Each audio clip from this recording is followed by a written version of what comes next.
Welcome to the Great Detectives of Old Time Radio. From Boise, Idaho, this is your host, Adam Graham. If you have a comment, email it to me, box13@greatdetectives.net. Follow us on Twitter at Radio Detectives and become one of our friends on Facebook, facebook.com/Radio Detectives. The program is brought to you in part by the financial support of our listeners, and I want to thank our two latest Patreon supporters, Heidi for becoming a supporter at the Shamus level of $4 or more per month, and Phil for coming on at the Detective Sergeant level of $7.14 per month. Thank you so much for your support. Also, I have some one-time donations I want to call out. Thank you to Joe and David for sending in donations. Support.greatdetectives.net. You can also send a donation via the Zelle app, box13@greatdetectives.net. And mail in your donations to Adam Graham, P.O. Box 15913, Boise, Idaho 83715. Over at greatdetectives.net, we count down the best episodes of Nightbeat. And you can get all of my reviews automatically sent to your Kindle. You can try that service out free for 2 weeks. Just search for Great Detectives of Old Time Radio in the Kindle store. Well, now it's time for today's episode of Dragnet. The original air date, April the 5th of 1953. And this one is The Big Chet.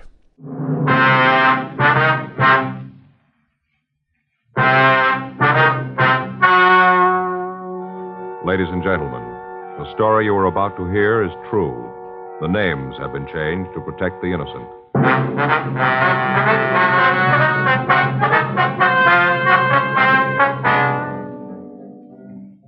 You're a detective sergeant. You're assigned a robbery detail.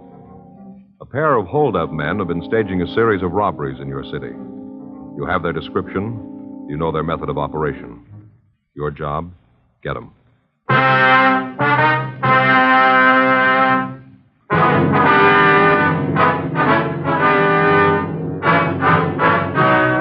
Dragnet, the documented drama of an actual crime. For the next 30 minutes, in cooperation with the Los Angeles Police Department, you will travel step by step on the side of the law through an actual case transcribed from official police files. From beginning to end, from crime to punishment, Dragnet is the story of your police force in action. It was Tuesday, September 6th. It was warm in Los Angeles. We were working the day watch at a robbery detail. My partner's Frank Smith. The boss is Captain Didion. My name's Friday. I was on my way into the office, and it was 8:02 a.m. when I got to room 27A. Robbery. Joe, is that you? Yeah. Did you just get in? Yeah, a couple of minutes ago. The last run from the stats office come in yet? No, I called them. They said it'd be about 10. Hey, you look kind of beat. Yeah, I had a little trouble sleeping last night. Huh? Went over this thing. Someplace the guys must have made a mistake. I can't figure it. Yeah, I've been trying to figure an angle, too. Saw the skipper this morning. What'd he say about it? Nothing. Asked how we were doing. I told him we had a couple of things cooking. He didn't say anything. Guess he's getting plenty of heat from the front office. His pills are getting bigger. Stomach's giving him trouble again, I guess. Yeah, he had some this morning. Looked big enough for a horse. I never saw such big pills, Joe. He could hardly swallow them. Purple, too. Well, 11 jobs in 3 months. All the same M.O., all the same descriptions. None of them add up to anything we can make. Yeah. Skipper said he had a call from the insurance company that underwrote the jewelry store they hit last Thursday. Yeah? Said the guy was real nasty. Said if we couldn't clean it up, he was going to the police commission to get some action that way. Robbery, Friday. Who? Oh, yeah, Rod. Yeah, sure, I remember. How's it going? That's good. What? Yeah. Yeah, I guess we can come right down. All right, sure. Okay, Rod, thanks. We'll be right there. You remember Rod Nealon, the guy we nailed for robbery 5 years ago? Nealon? Yeah, I know who you mean. He wants to see us. Says he got some information. Yeah? About the guys we're after.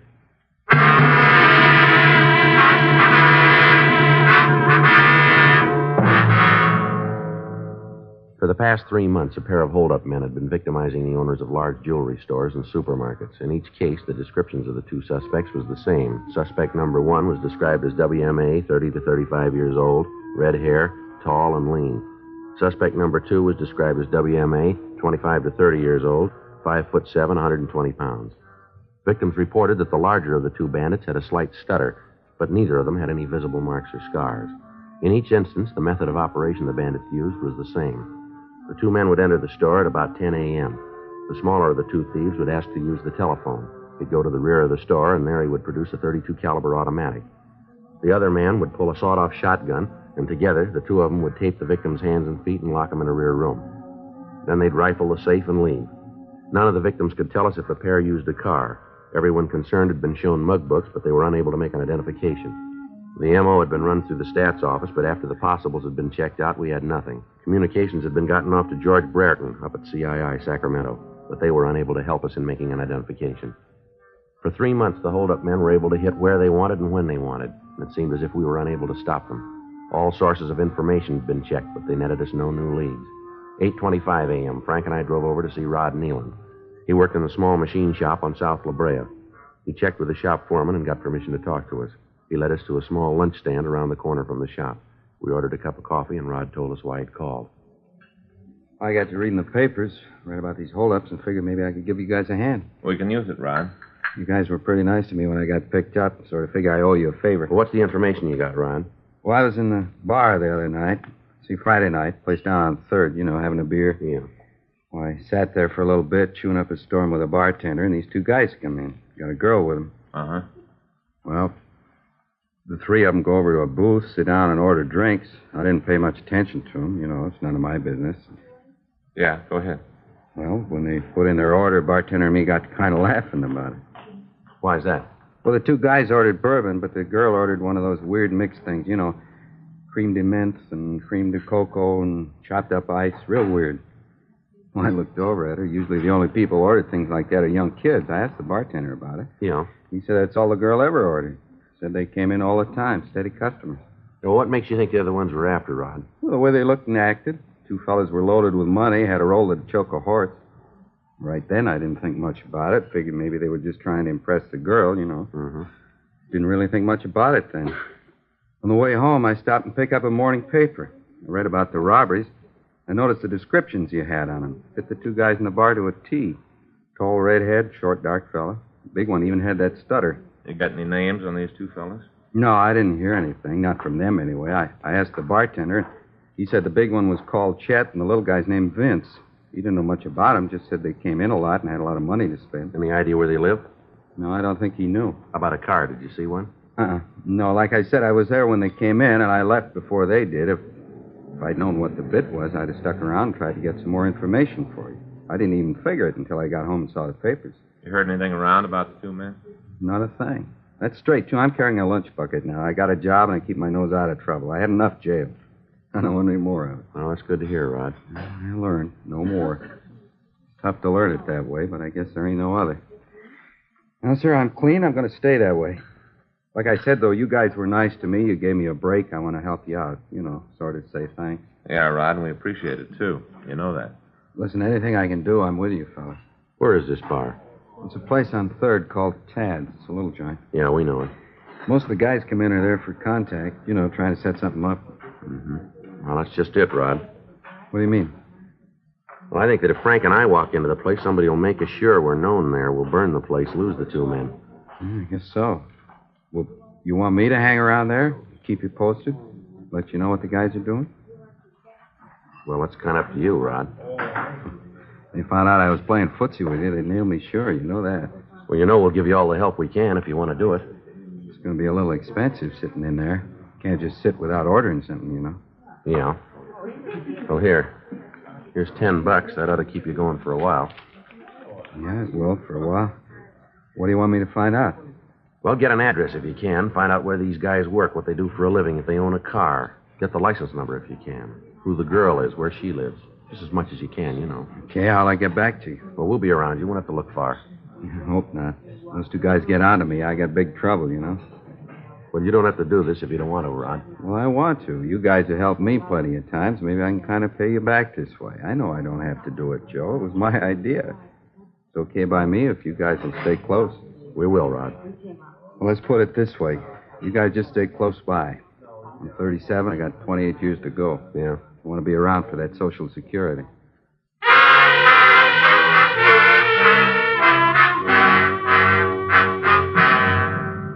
We got the description of the girl who'd been seen with the two suspects, then Frank and I drove back to the office. We checked the names Chet and Vince through the moniker files in R&I. We came up with several possibles, but they were eliminated.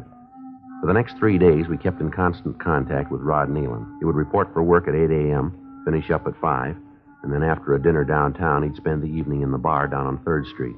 During that time, he had no contact with the two men. They'd failed to make an appearance at the bar.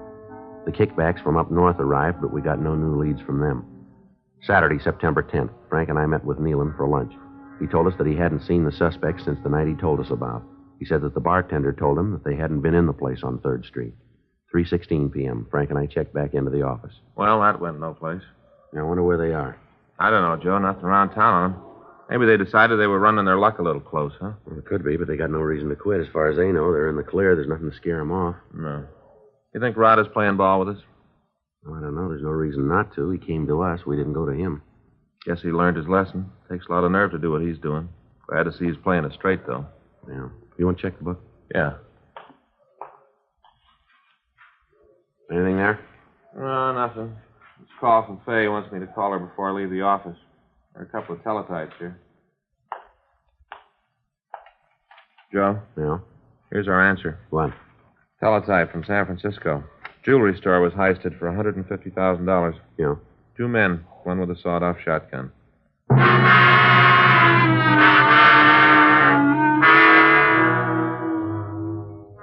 We sent a teletype to San Francisco immediately, asking for full details on the holdup. The answer gave the M.O. that the two thieves had used and their descriptions. In every detail, the operation matched that of the 2 men we were looking for. We put in a call to Rod Nealon, but we found that he hadn't reported for work that day.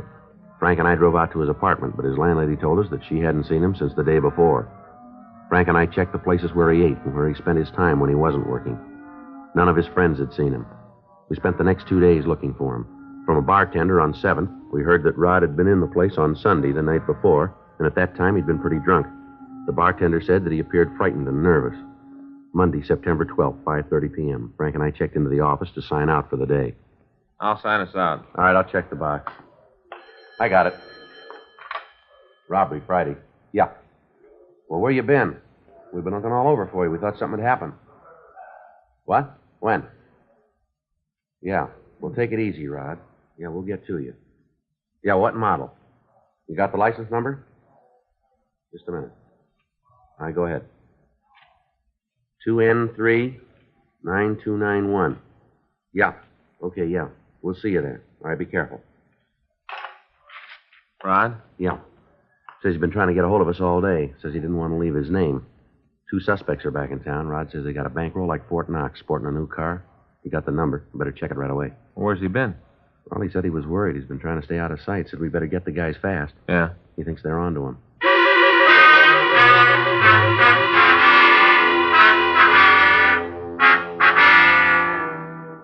Our informant, Rod Nealon, told me on the phone that he'd been hiding for the last 2 days. He said that on the night the robbery suspects had gotten back into town, the bartender had let it drop to them that Rod had been asking questions. They'd started after him, and he'd been on a 2-day drunk trying to hide from him. He said that he'd tried to call us at the office several times, but he'd found that we weren't in. He was reluctant to leave his name or a message for fear that the 2 hoodlums might in some way find out about it. Frank drove over to his apartment, but found that he wasn't there. When I'd spoken to him on the phone, he told me that he'd wait there until we could pick him up. The landlady at his place hadn't seen him and told Frank that she didn't even know that Rod was in the building. While Frank was gone, I checked the license number of the car through our DMV. They called us back to tell me that the car was registered to a Miss Dolly Keene at 18924 Elmwood Drive, Hollywood. Frank got back to the office, and we drove out to see the girl. On the apartment register, she was listed as the tenant of apartment 406. We knocked at the door to the manager's apartment and waited. Yes? You the manager, ma'am? Yes, something I can do for you? We're police officers. We'd like to talk to you. Here's our identification. I see. Friday. Yes, ma'am. It's my partner, Frank Smith. How do you do, How man? do you do? I'm Barbara Townsend. Would you like to come in and talk? Might be better in the hall. Thank you very much, Miss Townsend. It's Mrs. I'm a widow woman. Husband died 7 years ago. I'm sorry to hear that, ma'am. It's all right, Mr. Friday. I'm used to being a widow now. Just sit down. We can have our talk. Thank you. Now then, what was it you want to talk about? Not something I've done, I hope. No, Miss Townsend. It's about one of your tenants, a Miss Dolly Keene. Oh, that one. Might have known it. Why'd you say that, ma'am? Oh, just because.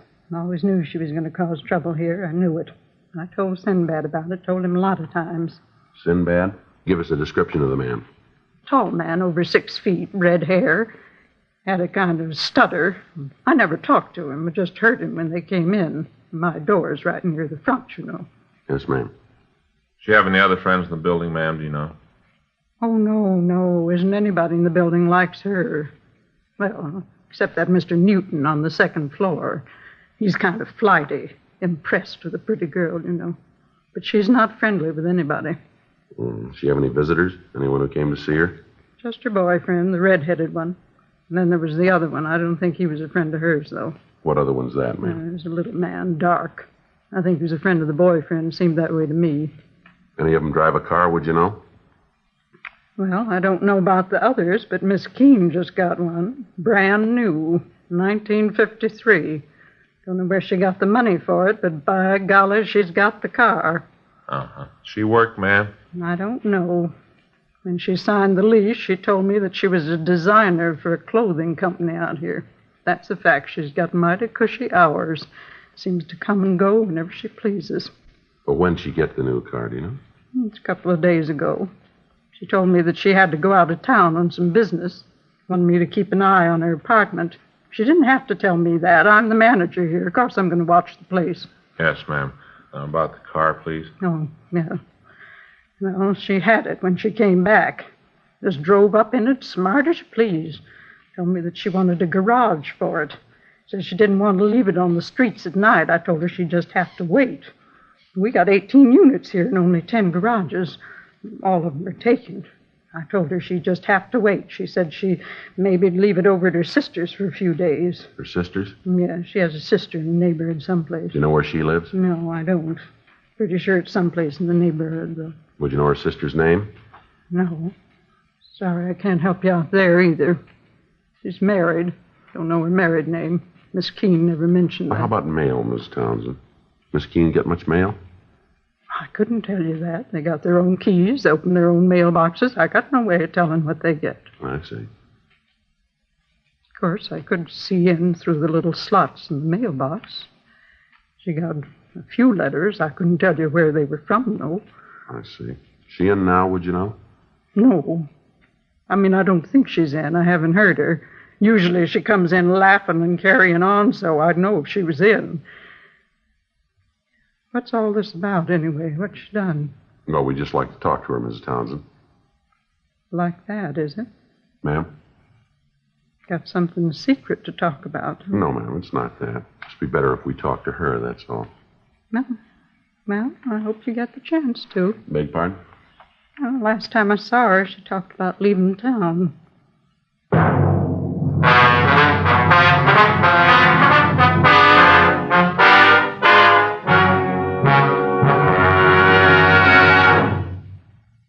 You are listening to Dragnet, the authentic story of your police force in action.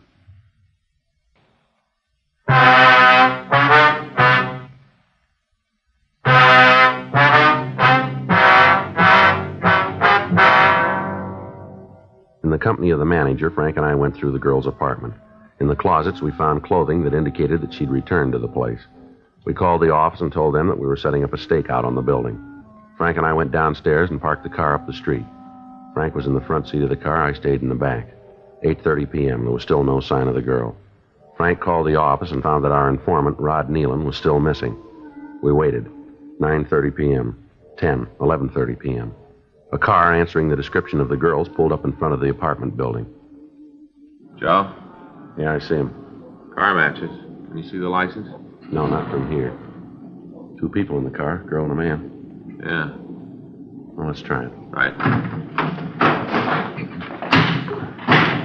I'll cover the other side, huh? Right. Excuse me. Yeah? What is it? I'd like to see your identification, please. Well, what for? I'm doing nothing. Police officers like to see your ID. I don't know what this is all about. All right, mister, get out of the car. I don't know what you guys are trying to prove with all this. Getting so a guy can't take his girl out anymore without cops rousting him. Looks like the other one in the car that just pulled up. Yeah. Vince, get out of here. It's the cops. I'll get him, Joe. All right, get your hands in back of it. Lousy cops, you'll never get him. Stand still. You'll never get him. He's probably got your partner by All now. right, get back in the car. What's going on, Chet? Lousy cops, they think they got us. Vince is a good shot. All right, give me those ignition keys, lady. What for? Give them to me. All right. Now, both of you, stay in the car. Joe, the apartment house. Over here. How about it? He's up there on the second floor. All right, come on, mister, give it up. Get away from me, cop. Get away. Throw that gun down here. Come on, throw that gun down. What do you figure, Joe? I don't know, cover me, I'll go up. Right.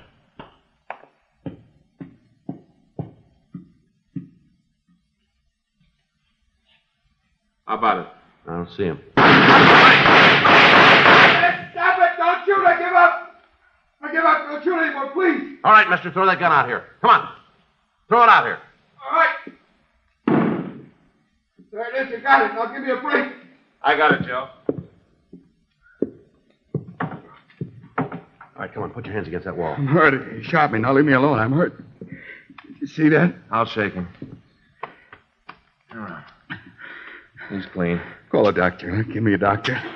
I'll bleed to death. Don't give me a doctor. You're not hurt that bad. Now, come on, let's go. I'll give you a hand. Come on.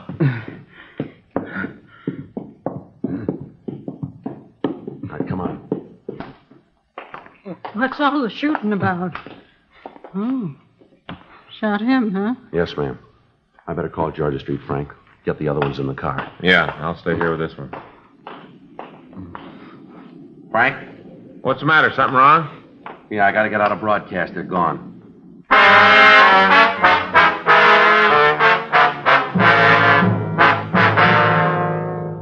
When the number 2 suspect had started firing at Frank, I handcuffed the first suspect and I went to Frank's aid. On returning to the car, we found that both suspects had escaped. The man was still handcuffed, so moving around would be difficult for him. A broadcast was gotten out to all units in the area on the 2 escaped suspects. The car they'd driven was still parked out in front of the apartment. An ambulance arrived and removed the wounded suspect to the county hospital.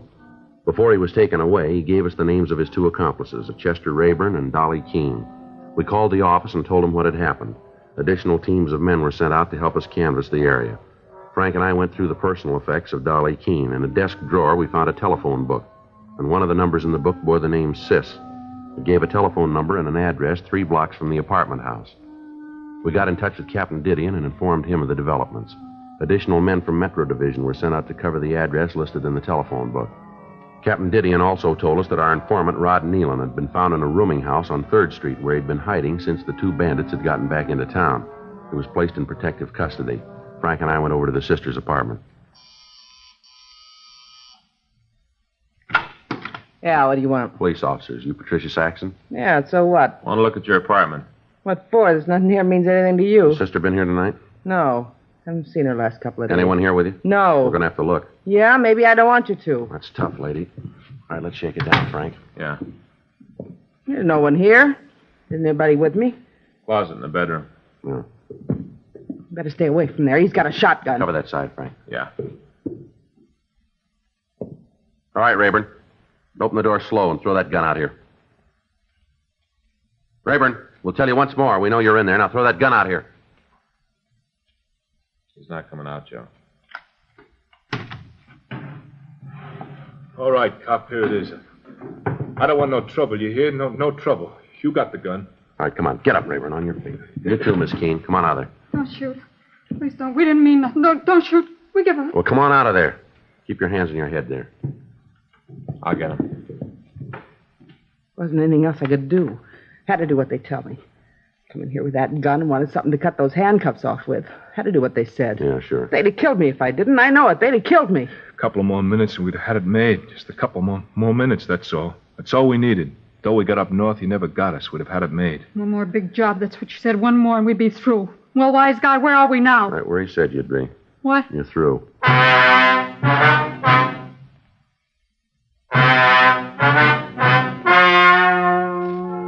The story you've just heard was true. The names were changed to protect the innocent. On January 18th, trial was held in Department 87, Superior Court of the State of California, in and for the County of Los Angeles. In a moment, the results of that trial.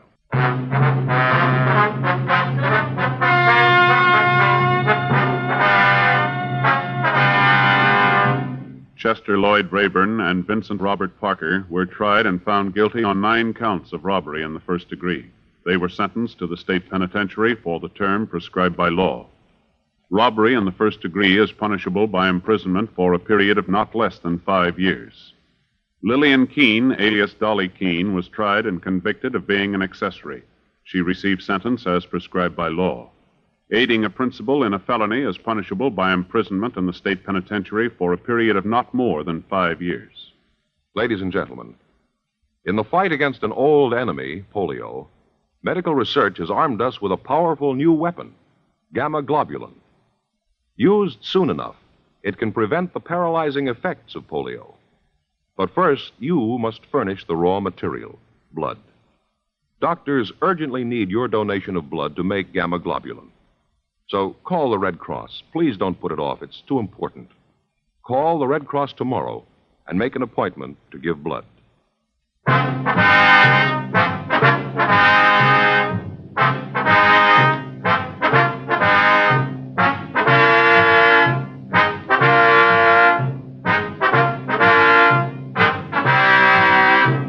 Just heard Dragnet, a series of authentic cases from official files. Technical advice comes from the Office of Chief of Police W.H. Parker, Los Angeles Police Department.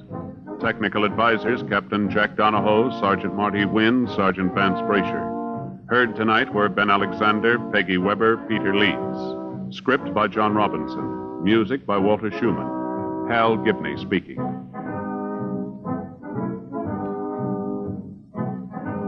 For a million laughs, tune in Chesterfield's Martin and Lewis show, Tuesday on this same NBC station.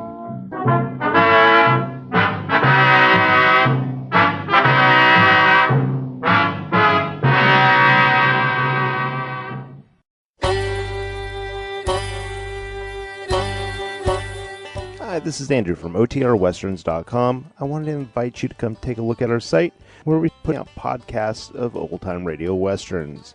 Check us out at OTRWesterns.com. You're listening to The Great Detectives of Old Time Radio with Adam Graham. Now let's get back into the show.